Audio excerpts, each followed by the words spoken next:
नमस्कार। आज मैं आपको भगवान गणेश के 7वें प्रमुख अवतार विघ्नराज अवतार की कथा सुनाऊंगा। भगवान गणेश के विघ्नराज अवतार की कथा उनके तथा ममतासुर के युद्ध की कथा है, जिसके गहरे निहितार्थ हैं।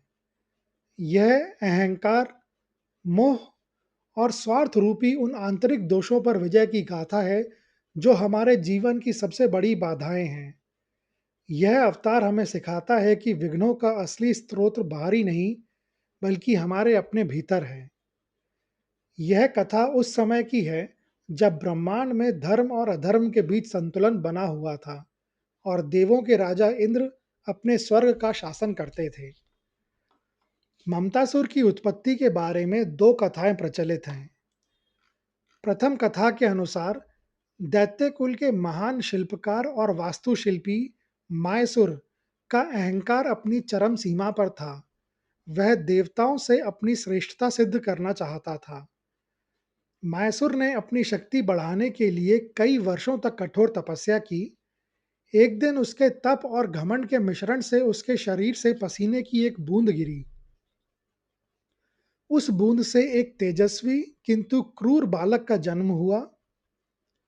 मायसुर ने उसे अपना पुत्र मानकर ममतासुर नाम दिया। यह नाम ही उसके भविष्य का प्रतीक था, क्योंकि ममतासुर यहाँ स्वार्थ और अहंकार रूपी मोह को दर्शाता है, न कि प्रेम को। ममतासुर का पालन पोषण इसी अहंकारी माहौल में हुआ। उसे देवताओं से घृणा करना और स्वयं को उनसे श्रेष्ठ मानना सिखाया गया। युवा अवस्था में उसने अपने पिता से भी बढ़कर शक्ति प्राप्त करने का निश्चय किया। उसने भगवान विष्णु की कठोर तपस्या की, जो हजारों वर्षों तक चली। उसने अपनी इंद्रियों को वश में करके प्रकृति की हर पीड़ा को सहा। उसकी तपस्या से प्रसन्न होकर भगवान विष्णु उसके समक्ष प्रकट हुए। ममतासुर ने उनसे अजयता का वरदान मांगा। हे प्रभु, मुझे ऐसा वरदान दीजिए कि मैं तीनों लोकों में किसी भी देवता, मनुष्य या दैत्य से पराजित ना हो सकूं और कोई भी अस्त्र शस्त्र मुझे घायल ना कर सके। भगवान विष्णु ने तथास्तु कहकर उसे यह वरदान दे दिया, क्योंकि उन्हें ज्ञात था कि अहंकार का अंत स्वयं उसी के भीतर से होता है। एक अन्य कथा के अनुसार जब सृष्टि में शांति और आनंद का वातावरण था, तब कैलाश पर्वत पर माता पार्वती अपनी सखियों के साथ बैठी हुई थी और वे सब जीवन के सुखद और हास्यप्रद पलों में बातें कर रही थीं। बातचीत करते हुए माता पार्वती इतनी प्रसन्न हुई कि उनकी हंसी से एक तेजस्वी और सुंदर बालक उत्पन्न हुआ। उस बालक में एक दिव्य आभा थी, लेकिन उसके मन में सूक्ष्म रूप से एक मैं का भाव था, जो उसके जन्म का ही एक हिस्सा था। माता पार्वती ने उस बालक को प्रेम से मम, यानी संस्कृत में मेरा या मैं का प्रतीक, नाम दिया और भगवान शिव ने उसे आशीर्वाद दिया। लेकिन साथ ही उन्होंने उसे चेतावनी भी दी कि मम भाव ही अहंकार और मोह का कारण बनता है। बड़ा होकर मम अत्यंत महत्वाकांक्षी और पराक्रमी बना। एक दिन उसका सामना शंबरासुर नामक एक क्रूर और कपटी दैत्य से हुआ। शंबरासुर ने मम की महत्वाकांक्षा को पहचान लिया और उसे अपने स्वार्थ के लिए उपयोग करने का षड्यंत्र रचा। उसने मम को सलाह दी कि यदि वह ब्रह्मांड का राजा बनना चाहता है, तो उसे विघ्नहर्ता भगवान गणेश की तपस्या करनी चाहिए। शंबरासुर जानता था कि गणेश अपनी भक्ति से प्रसन्न होकर कोई भी वरदान दे सकते हैं। मम ने शंबरासुर की बात मान ली और घोर तपस्या करने लगा। उसकी तपस्या का उद्देश्य ज्ञान या मुक्ति नहीं, बल्कि सत्ता और शक्ति प्राप्त करना था। उसकी भक्ति से प्रसन्न होकर भगवान गणेश उसके समक्ष प्रकट हुए। मम ने उनसे कहा, हे प्रभु, मुझे तीनों लोकों का अविवादित राजा बनने का वरदान दीजिए, ताकि कोई भी शक्ति मेरा विरोध ना कर सके। गणेश जी ने उसकी प्रार्थना स्वीकार कर ली और उसे वह वरदान दे दिया। इस वरदान के साथ ही मम ने अपना नाम बदलकर ममासुर रख लिया, जो उसके अहंकार का प्रतीक था। दोनों कथाएं यहाँ आकर मिलती हैं। अजयता का वरदान मिलते ही ममतासुर का अहंकार चरम पर पहुंच गया। उसने एक विशाल सेना बनाई और त्रिलोक पर अपना अधर्म फैलाना शुरू कर दिया। उसने पृथ्वी के सभी राजाओं को अपना दास बना लिया। उसने खेतों को बंजर कर दिया, नदियों को सुखा दिया और सूर्य को अपना प्रकाश मंद करने पर मजबूर किया। पृथ्वी पर जीवन अत्यंत कष्टमय हो गया। ममतासुर ने स्वर्ग पर आक्रमण कर दिया। उसने देवराज इंद्र को युद्ध में परास्त किया और उनके सिंहासन पर कब्जा कर लिया।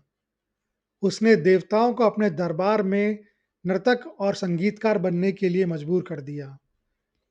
उसने पवित्र यज्ञों को अपवित्र किया और ऋषियों की साधना में विघ्न डाला, जिससे धर्म की शक्ति क्षीण होने लगी। कोई भी शक्ति ममतासुर का सामना नहीं कर सकती थी, क्योंकि उसका अजयता का कवच अभेद्य था। जब ब्रह्मांड में हर तरफ निराशा छा गई, तो सभी देवता, ऋषि और मनुष्य भयभीत होकर कैलाश पर्वत पर भगवान शिव और माता पार्वती की शरण में पहुंचे। उन्होंने अपनी व्यथा सुनाई और ममतासुर के अत्याचारों से मुक्ति दिलाने की प्रार्थना की। देवराज इंद्र ने भी अपनी हार स्वीकार करते हुए कहा कि ममतासुर की शक्ति से लड़ना संभव नहीं है। भगवान शिव ने उन्हें शांत किया और एक गहन सत्य का रहस्य उजागर किया। ममतासुर की शक्ति उसके अजय होने के वरदान में नहीं, बल्कि उसके अहंकार में है। उसका सबसे बड़ा कवच कोई भौतिक अस्त्र नहीं, बल्कि उसका मैं और मेरा का भाव है। इस अहंकार को केवल वही समाप्त कर सकता है जो स्वयं समस्त विघ्नों का स्वामी है।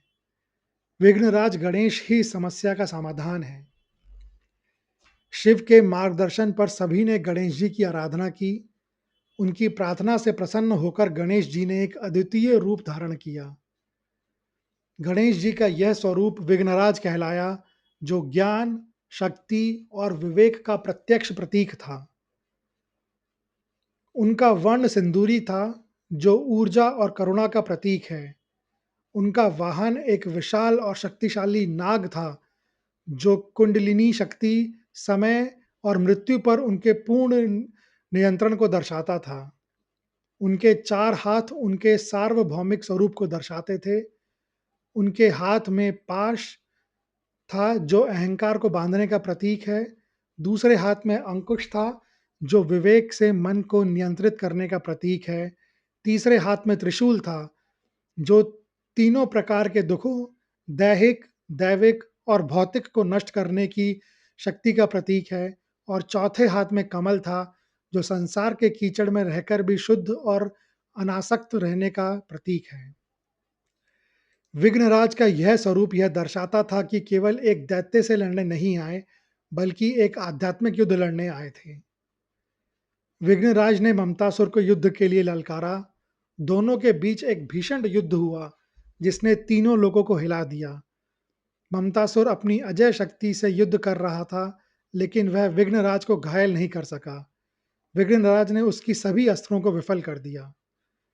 जब ममतासुर ने अपनी हार को महसूस किया, तो विघ्नराज ने एक निर्णायक क्षण में अपनी सभी दिव्य शक्तियों का प्रदर्शन किया। उन्होंने ममतासुर को एक विराट दर्शन दिया।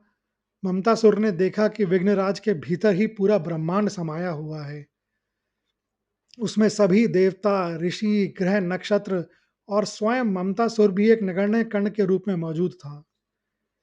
इस दिव्य दर्शन से ममतासुर का अहंकार तुरंत चूर चूर हो गया। उसे यह एहसास हुआ कि वह जिसके साथ लड़ रहा था, वह कोई प्रतिद्वंदी नहीं, बल्कि स्वयं परम सत्ता थी। उसने अपने शस्त्र फेंक दिए और विघ्नराज के चरणों में गिरकर क्षमा मांगी। उसने मुक्ति के लिए प्रार्थना करते हुए कहा कि वह अब अहंकार और मोह के बंधन से मुक्त होना चाहता है। विघ्नराज ने ममतासुर को क्षमा कर दिया और उसे आशीर्वाद दिया कि वह भविष्य में एक भक्त के रूप में जीवन बिताएगा। इस तरह विघ्नराज अवतार ने न केवल एक दैत्य का अंत किया, बल्कि उसे अहंकार के बंधन से मुक्त करके मोक्ष का मार्ग भी दिखाया। यही कारण है कि भगवान गणेश को विघ्नराज के रूप में पूजा जाता है, जो भक्तों के बाहरी और आंतरिक दोनों प्रकार के विघ्नों को दूर करते हैं। यह कहानी सुनने के लिए धन्यवाद। अगर आपको यह कहानी अच्छी लगी हो, तो कृपया इस वीडियो को ज़्यादा से ज़्यादा लोगों के साथ शेयर करें, लाइक करें व चैनल को सब्सक्राइब करें। कमेंट्स बॉक्स में लिखें, गणपति बप्पा मोरया।